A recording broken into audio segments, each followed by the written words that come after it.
I have Shaylin Vernon with me today. She's a Spirit of Christmas committee member and the chair over the Ashton Light Parade. Shaylin, thanks for joining me today.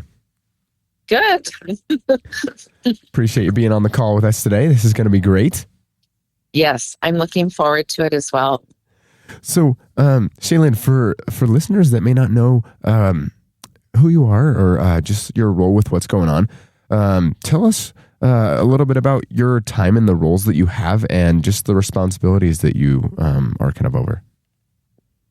Okay, so we always start the Spirit of Christmas around October time, and the goal is to bring spirit into the Ashton community, and it's always held on the first Saturday of December. So it falls on the 6th this year, which and it's an all-day event, and the goal is to start kicking off the holiday with some holiday spirit and cheer. And so we as a committee meet weekly and start getting everything, since it's an all-day event, there's several things that go on throughout the day. And so each person is kind of over different responsibilities. And we also help with marketing and kind of get the whole ball rolling. And anyway, this year has just been wonderful. We're getting more participation. We're getting the word out more with better marketing. We have some members that are young and just full of energy. And anyway, it's coming together really nicely. But we kind of start off the morning. We have a craft fair. So people can come in. We also have Santa for the kids. We have raffle tickets. We do what we're calling our pocket park display, where the whole park will be lit up this year instead of just having a tree lighting. So that's something new and exciting. We always have hot chocolate. And then we have a nativity scene with different nativities throughout the world that's available. We have caroling. And then we kick it off with a light parade at the end that starts at lineup is at 5 and starts at 5:30 to 6. Great. So there's obviously a lot going on. As you said, it's an all-day event, correct? Yes, it is. So tell us just a little bit about the process of organizing this whole event, how it's come together and everything. The process is usually people volunteer to get going, and we have probably about 10, 12 members, and we meet, like I said, each week, and we just kind of go over all of the things to put it together, like the vendors. Somebody's over there, like Andrea is over that, and we have a fee for doing that, and then we have raffle tickets within that, and then we also have several different musical performances with Christmas spirit. We have schools, we have choirs, we have individual soloists, and then Santa comes at 1, kind of when we're closing up that, and then we go into the market. We kind of go into the community and do things. So each committee member has different responsibilities, and we all kind of put flyers out. We all kind of get everything out and rolling. So it is a lot of work. That's why we start in October. Yeah, that makes sense. Got to get prepared for especially a thing with this many different organizations involved and it lasting all day with all these activities. Yes. And it's very fun. Yeah. No, it sounds like a lot of fun. It sounds awesome that you guys have been able to pull something off that's this big too. Each year, it seems like it's getting bigger and better, which is great. That's great. And Rexburg is involved as well through a raffle you guys are doing. Tell us a little bit more about that. This year we kind of did our raffles a little bit different. sometimes we've had like a silent auction, and this year we decided to do a little bit more um, bigger prize raffle tickets so that we get more participation.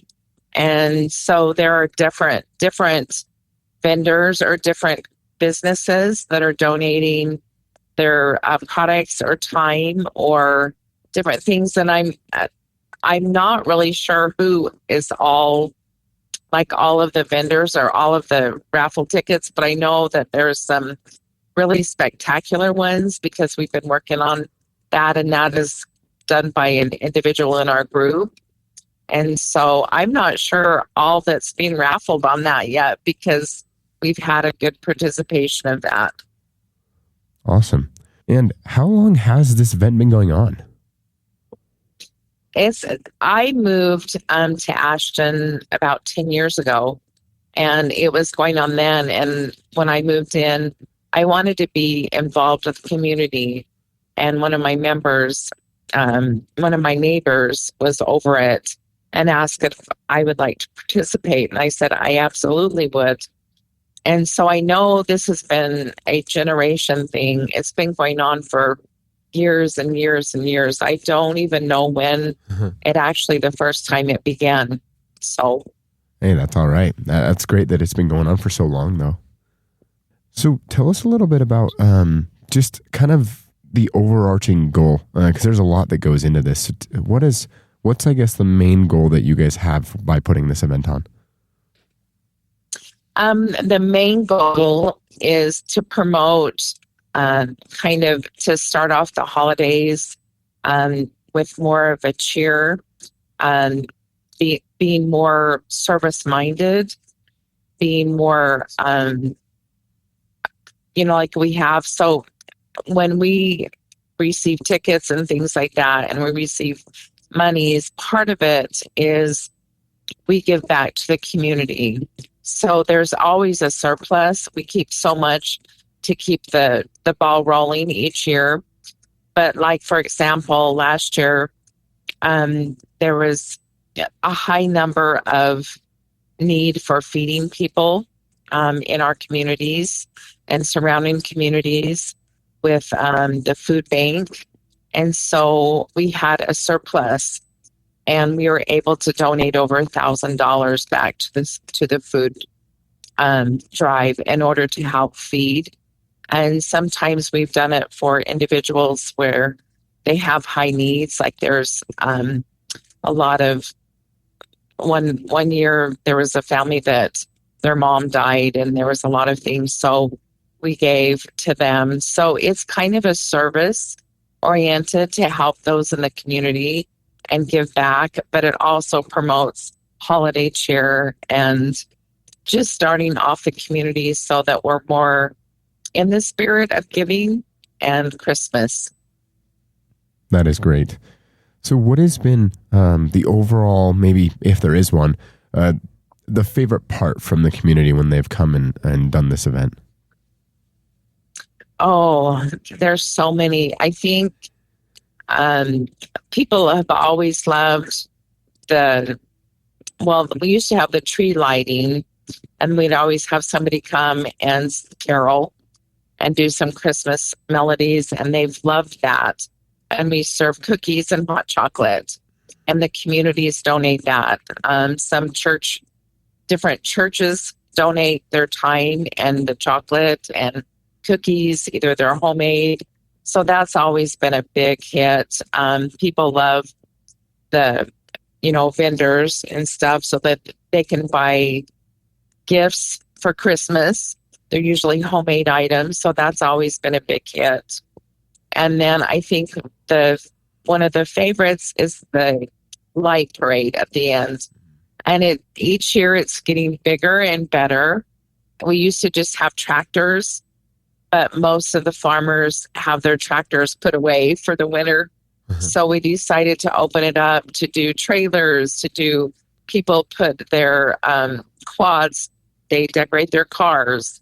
They do all kinds of stuff. Last year we had a buggy that was the Grinch of Christmas, and the horse was the dog with the one horn.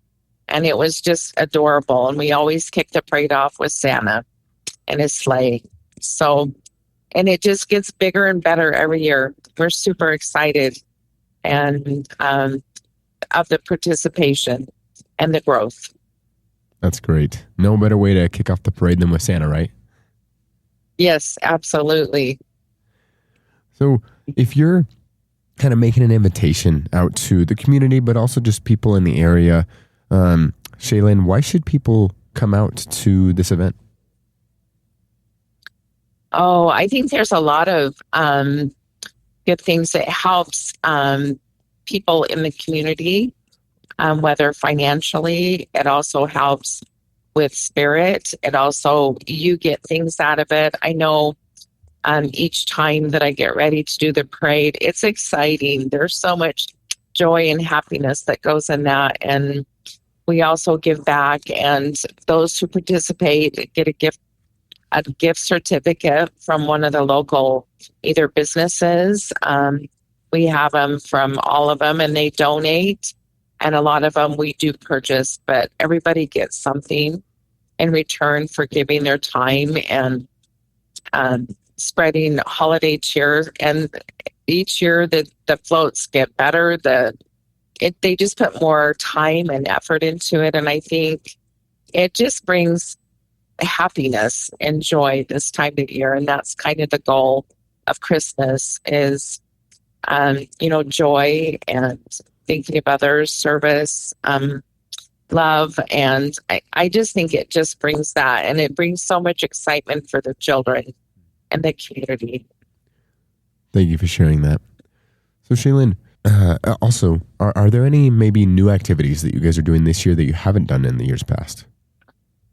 Yes. Our newest one, like I talked about, is the Pocket Park.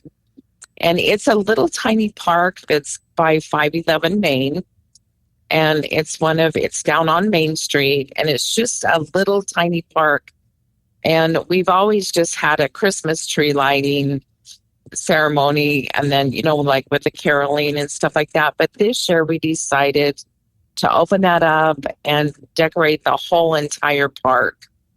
And so we split it off in sections, and each person kind of, I guess, draws for a section, or they get to pick a section of the park that they want to decorate. And it can be a personal private family that does that. It can be a business. And we've had all of those sections taken. And so they will be each person that is designated for that section decorates, and then we all lighted up the whole park. We had Reynolds electrician put some extra outlets in there so that we can make it spectacular. So there was a lot of effort and time to go into that park to make it the whole entire park. We took it to the city council. They absolutely loved the idea. And I think it's going to promote more of the businesses decorating, their window fronts and stuff all down Main Street. And so I just think it'll be a great way to light things up, bring in excitement, and it's all taken care of. As of yesterday, all the sections are taken. And so it'll be exciting to see how each person decorates their section. It'll be fun. That's great. Thank you for sharing that. And give us one last rundown, Shaylin, of when the event is, where it is, and any costs associated with it. Okay, so it'll be the vendors and all of that will be at the North Fremont High School. And that will be from like 9, I think it's from 9 to 2 or 3, if I'm not sure on the end time, because Santa will be there at 1:32 for all the kids, and they usually get a candy cane. Awesome. And then the raffles will be going off, and then there'll be different, like the nativity scene is in one of the businesses down Main Street.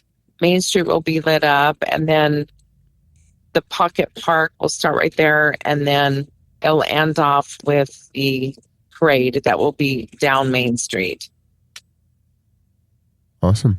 And this is all on December 6th, correct? It is. Perfect. December 6th. Yeah. And then is there any costs for any of the events or anything like that? No. If you just want to buy any of the, everything should be homemade with the vendors. And a lot of people love that because they get their Christmas gifts. It gives them ideas for Christmas gifts. You just need, money for that to purchase those. Everything else is free. You just basically go and participate. Awesome. Yeah, people like the sound of that. Yes. And the more the merrier. We want everybody to come. Even Rexburg, we had some people come from Rexburg last Ryrie to enter the parade. So it's getting out there. The word's getting out there. We're excited about that. That's great. And where can people go to find more information on this before the event happens? We do have the Spirit of Ashton, the Spirit of Christmas in Ashton newsletter on Facebook. So it's very advertised on Facebook. There's flyers in all the businesses. We also have little flyers that go, if you go to the local supermarket, Dave's, they'll have little handouts in the bags. It's been advertised in the newspaper and the radio. So our committee with that has been excellent this year in getting the word out. So I would recommend getting on Facebook and just doing Spirit of Christmas in Ashton. It gives you all the information. Awesome. Well, thank you so much for being on the call with us today. We really appreciate it, and we look forward to your guys' event, Shaylin. All right. Thank you.